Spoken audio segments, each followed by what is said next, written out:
Hey, it's Chris again. Hey, it's Sean. The entire Brian Goodwin saga changed absolutely massively, multiple times, really, over the course of the design and writing process. There was actually a previous design revision in which you, as the player, through just various means, could trigger the discovery of the existence of Brian Goodwin much earlier in the game, and we had to allow for all these different possible branches of when you could find that out and when Delilah would tell you more information and so on and so on. And it became a nightmarish possibility space that we really had to rein in. It became just a very unwieldy story. Yeah. Inside of that story was the idea that Delilah didn't know who Brian Goodwin was. Right. She knew Ned Goodwin.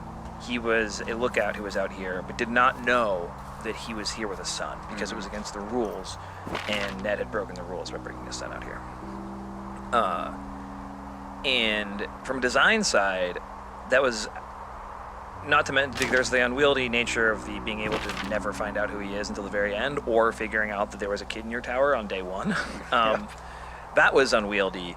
And then furthermore, we were running out of tools to communicate the story of Brian Goodwin, because the only thing we had was the discovery of objects, which felt very one note and very it felt very breadcrumby. Exactly. There's all this information you have to know in this order, so you're gonna find these things in that order, and there were too many of them, and it felt completely contrived. And this is just a design philosophy. I think this is a good story design philosophy, a good mechanics design philosophy. When something just isn't working, is just ask yourself what happens if the opposite is true. I'll just say, okay, so what are the things that are true? Delilah didn't know there's a kid in the tower. I was like, well, what if she did?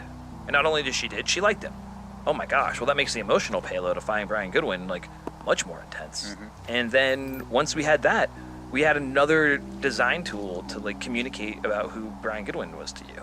And that tool was the one tool we had for communicating information anywhere else than finding something, and Henry going, we doubled the amount of information we could get to you, and it just made the game much more easy. It opened up the game from a story side, and it made us not have to constrain ourselves with that branching craziness of not knowing who he was and breadcrumbing you around the world. And in doing so, it sort of simplified that total arc and allowed us to pack a lot more information into each of those deliveries. So when you find Brian's backpack, when you find his hideaway, each of those is very information dense, because we just consolidated it all to those zones. And can reference the stuff you've learned along the way. So when you do find him, you actually feel like he's a human being who had a history and a life and a personality and stuff. And I'm really glad we got there. Yeah, me too. Because we got there late, and you just don't know if it's going to happen. Yeah. You just don't know.